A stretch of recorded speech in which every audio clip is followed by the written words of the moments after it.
Hello, we're going to make our own custom logo. Okay, we're not going to rely on one of the templates. We are going to use some of the pre-made graphics inside of Canva, and we're going to look at the Magic Media graphics one. So we can use AI to generate our own kind of custom logo. We're going to create this combination mark, bit of type mixed with a logo mark. Okay, and together they're a combination mark. All right, let's jump in. Quickly before we get started, combination mark, just to, remind ourselves. So we've got a logo type and a logo mark. So forget the word logo. We've got a type, okay, so that is a logo type. It's got type in it. And a logo mark is this, the thing, sometimes just called a symbol. I've shared this terminology with you before. I just want to reiterate and share you the combination one and why it's a little bit mixed up because everyone calls them all different things. So here we go. Word mark. These are words used on their own. They're stylized. Okay, and that is used on their own. There's no extra symbol next to the CNN logo. Okay, but if I go down, that is the logo mark. And here they call it symbol. That's okay. We know word mark and logo mark. Some people call them symbols. And if you combine them together, words plus the symbol, or in our case, logo mark, that's what we call it. Combine these two together, you get our combination mark, or just a regular logo.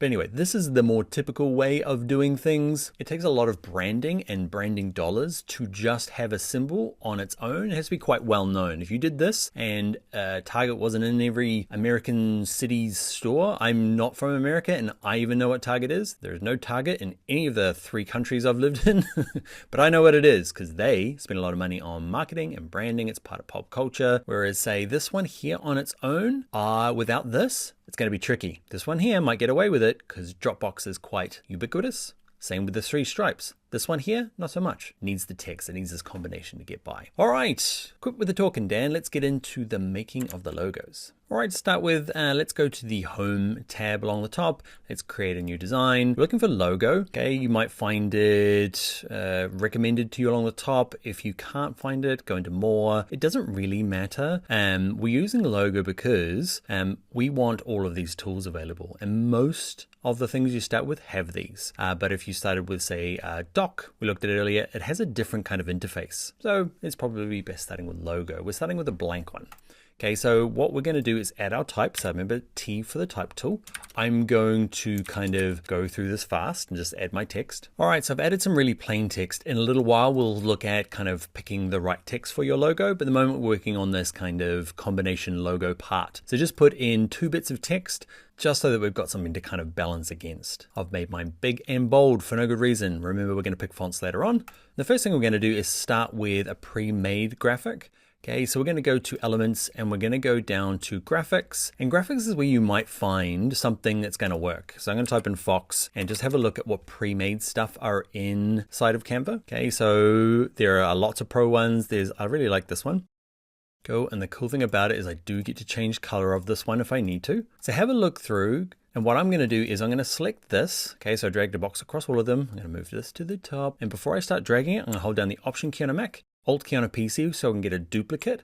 And what I want to do is actually find a few different versions of the pre-made graphics. Now, the only problem with the pre-made graphics is that everybody gets to use them. So you are unlikely to be granted a registered logo trademark on these because you didn't make these. These aren't your original work. Now, this will depend on your client and kind of who you're working for, what you're working for. Most logos that are made in the world aren't gone through the proper registration process. So there's nothing wrong with using a pre-made graphic. If you like it, the client likes it. The only trouble is there's not a lot of customization inside of Canva at the moment. There's just not a lot of drawing tools. We're going to look at the AI tool and we'll look at pre-made graphics. We can change the color of this, but we can't do a lot outside of that. So we are kind of limited a little bit. Okay, so I should spend some time going through, see what's in here, see what might work. Ooh, pause. Oh, that looks cool. Now, when you are going through these, okay, what you might do now is jump back to your mood board, kind of see things that you really enjoyed before. Can I find something that is a tail? Start searching within the pre-made graphics to see if you can find something that's close to what you want, or at least something you like from your mood board. Same with the competitor analysis. Okay, it is interesting now to go through and say, all right, what have other people done? Can you see here, this is less of an actual mountain and an actual tent. I'm assuming it's a mountain, okay, but they've gone for something a bit more symbolic. Now I'm going to stick to quite the literal fox theme, okay, and go through and pick a few more other graphics. I'll do that at the end because what I want to show you is some of the tools we've used earlier on, okay, so I'm going to duplicate that, draw a box around them all, hold down the Option key or Alt key on a PC, drag them down. I'll delete that one there, and I'm going to look at graphics, and I'm going to look at so we're in Elements, we're inside of Graphics, and we're going to go to the AI generator. Scrolling down, Magic Recommendations, no. Actually, it was back one, wasn't it? Go to Graphics, there it is, the AI generator. Let's create our own, and we're going to look at this option here. You could so use an image if you wanted to.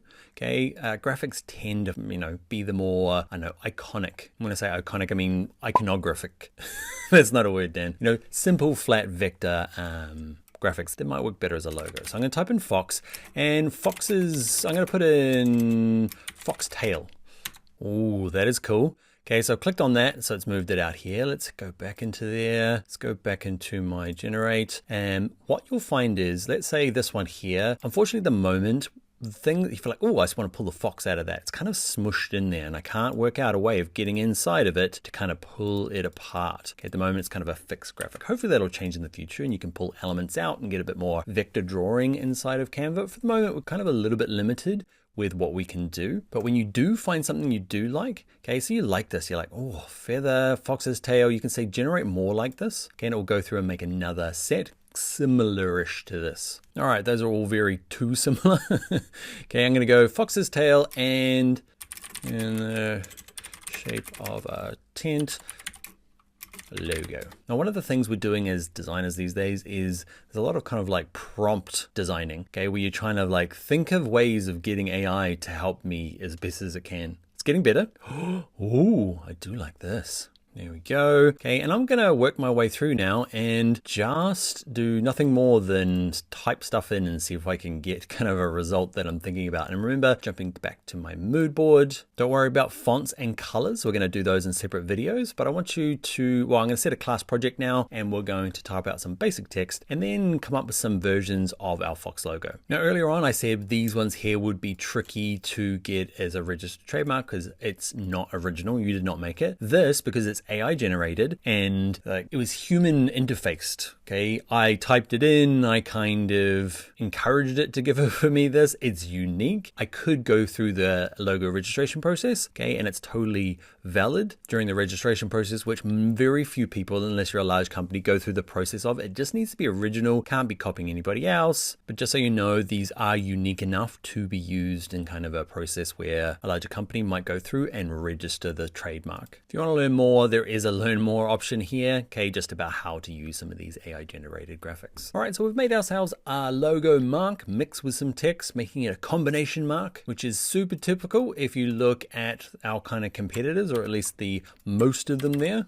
This part here is the logo mark. Combined with text though is a combination mark. Oh, one thing before we go, you notice now if I go in and change, say, my fonts, this edit screen, okay, or this edit panel is on the left now, not on the right. It was a change that just happened last week. Last video I recorded, the edit was on the right-hand side here. Now it's all over here. They've smushed it all on the left. There you go. It happens. They're always trying to upgrade Canva and make it better and make it more usable. It's a little bit painful for a course creator, but there you go. I thought I'd acknowledge it because the beginning of the course, if I went to effects, they were all over here. Now they're over there for the rest of the course. There you go. All right, that is it. I will see you in the next video.